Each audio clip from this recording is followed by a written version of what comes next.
지금부터는 실내 공간에서 발생할 수 있는 컴필터 효과와 야외와 같이 넓은 공간에서 발생할 수 있는 우리말로 메아리를 의미하는 에코에 대해서 알아보도록 하겠습니다.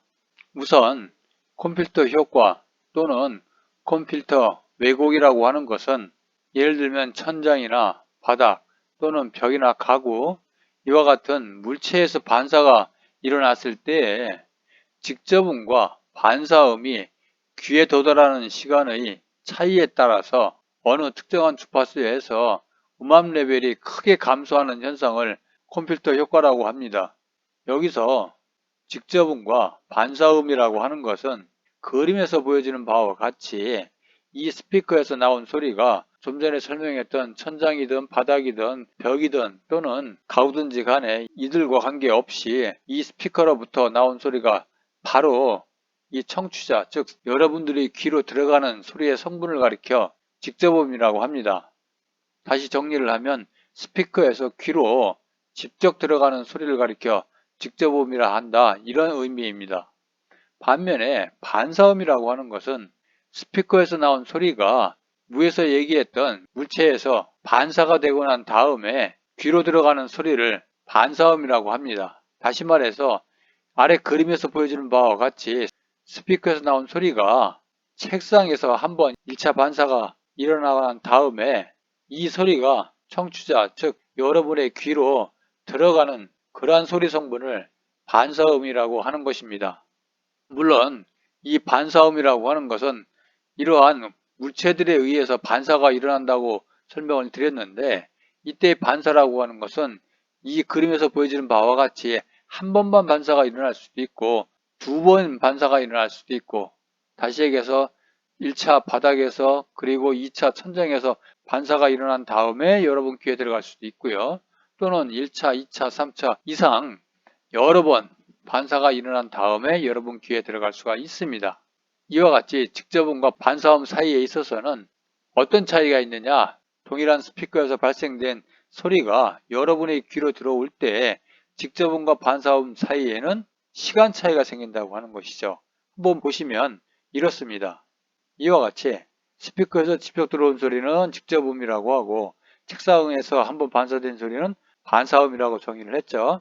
다시 한번 살펴보면 이와 같이 직접음은 여러분 귀에 거의 도달한 상태이고요. 반면에 그 시간에 반사음은 여러분의 귀에 도달하지 못하고 지금 현재는 책상에서 반사가 일어나고 있는 중입니다. 이것은 이 반사음이 다시 여러분 귀까지 도달하는데 분명히 이 거리를 진행하는 데 필요한 시간만큼 이 직접음에 비해서 도달 시간이 늦어진다고 하는 것이죠. 이와 같이 직접음과 반사음 사이에 여러분 귀에 도달하는 시간의 차이로 인해서 어떤 특정한 주파수에서는 음압 레벨이 크게 감소하는 현상이 발생할 수 있다는 얘기입니다. 이러한 현상을 컴퓨터 왜곡이라고 한다, 이런 의미인 거죠. 자, 여기서 보시게 되면 스피커에서 나온 직접음이 갖는 주파수 특성입니다. 대략 보시게 되면 이 정도, 예를 들어서 100Hz라고 가정을 했을 때, 그리고 한 4kHz라고 가정을 했을 때 100에서부터 4kHz 이 사이의 주파수 성분들이 갖는 음압 레벨은 정확하게 동일한 것은 아니지만 대체로 그래도 유사합니다. 그런데 이 반사음이 들어옴으로 인해서 이 직접음과 반사음이 서로 합쳐지는 과정에서 이와 같이 주파수 특성이 변한다고 하는 것입니다. 다시 얘기해서 여기에 A와 B로 표시되어 있는 약 600Hz, 그리고 대략 한 1.5kHz 정도 될까요? 1.5kHz 정도의 주파수에서 위에서 보이지 않았던 그러한 dB, 즉 음압열이 이 정도 선에서 이만큼 감소하는 그러한 주파수가 형성된 것을 볼 수 있습니다. 이러한 현상을 가리켜 우리는 컴필터 효과 또는 왜곡이라고 하는 것입니다. 그러면 우리가 컴필터 왜곡이 발생할 수 있는 주파수들을 예측할 수 있느냐 하는 문제입니다. 결론부터 말씀드리자면 우리는 좀 전에 설명했던 직접음과 반사음의 도달하는 시간의 차이만 알면 이 컴퓨터 왜곡을 일으킬 수 있는 주파수를 예상할 수 있습니다.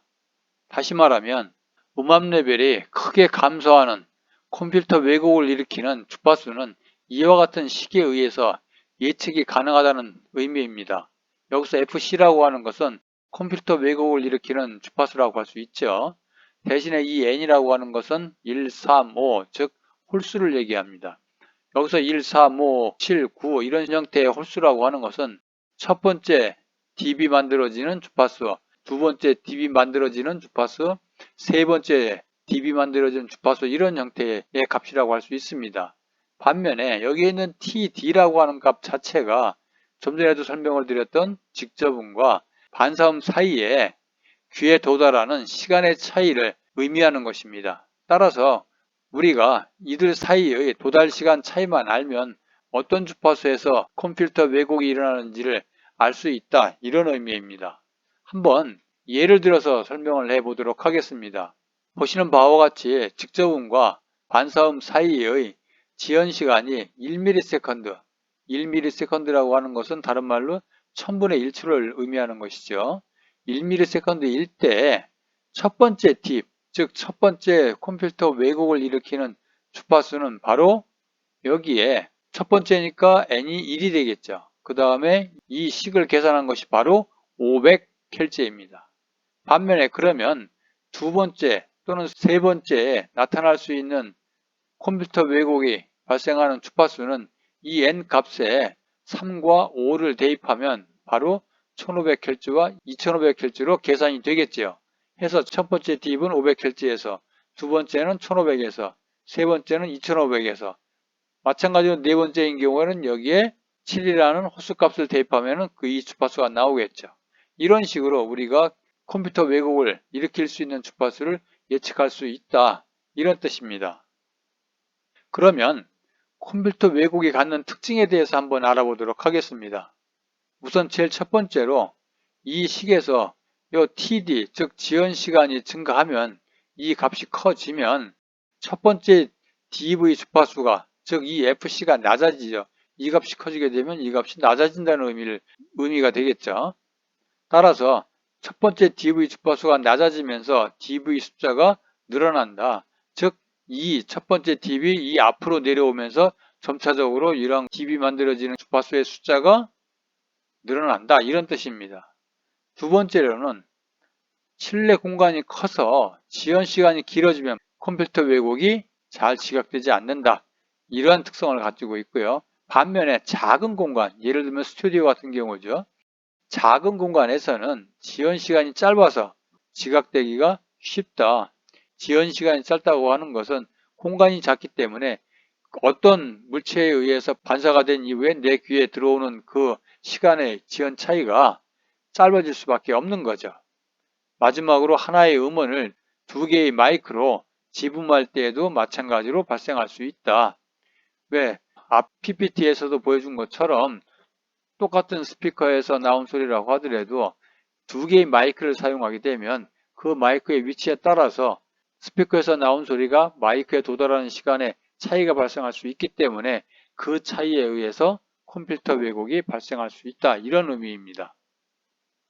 그러면 지금부터는 컴퓨터 왜곡이 언제 발생할 수 있는지 그것에 대해서 한번 살펴보도록 하겠습니다. 컴퓨터 왜곡이라고 하는 것은 직접음과 반사음이 귀에 도달하는 시간의 차이, 즉 지연시간이죠. 이 지연시간이 10ms, 즉 100분의 1초 이하인 경우에 컴퓨터 왜곡이 발생을 합니다. 그럼 만약 직접음하고 반사음 사이의 지연시간이 10ms 이상인 경우에는 어떤 현상이 일어나느냐 하는 이야기입니다. 다시 얘기해서 직접음과 반사음의 도달시간 차이가 30에서 50ms, 즉 0.03초에서 0.05초 이상인 경우에는 바로 여러분들이 잘 알고 있는 우리말로 메아리죠. 에코 현상이 일어나게 됩니다. 즉 다시 얘기해서 우리가 높은 산에 올라가서 즐거운 마음으로 야호 하고 소리를 지르면 내 입에서 나간 소리가 바로 내 귀에 들리겠죠. 그 다음에 이 소리가 앞에 있는 먼 산까지 진행을 한 다음에 그 산에서 반사가 돼서 내 귀에 다시 돌아오게 됩니다. 이러한 현상을 우리는 소위 메아리라고 얘기를 하죠. 이처럼 내 귀에 처음에 들어온 소리하고 다시 반사가 일어나서 나한테 되돌아온 소리의 그 시간 도달 차이가 30에서 50ms 이상이 되면 그러면 그것은 컴퓨터 왜곡을 일으키지 않고 에코 현상, 즉 메아리의 형태로 들리게 된다 이런 뜻입니다. 따라서 직접음과 반사음이 귀에서 분리되어 지각될 수 있는 현상을 에코 또는 메아리라고 하는데 그것이 갖는 특징을 한번 살펴보면 다른 말로 에코로 지각되기 쉬운 조건을 한번 살펴보면 반사음의 음압 레벨이 높을수록 그리고 지연 시간이 길수록 지연 시간이 길다는 얘기는 내가 야호 소리를 냈을 때 그때 바로 귀에 들어올 때 시간하고 멀면 멀수록 그 지연 시간이 길어지다 보면 직접음과 반사음이 분명하게 시간적으로 갈라질 수 있다 이런 뜻입니다. 그리고 마지막으로 고음 성분이 많을수록 에코가 지각되기가 쉽다 이렇게 표현할 수 있습니다. 이상으로 컴필터 효과와 에코에 대한 설명을 마치도록 하겠습니다.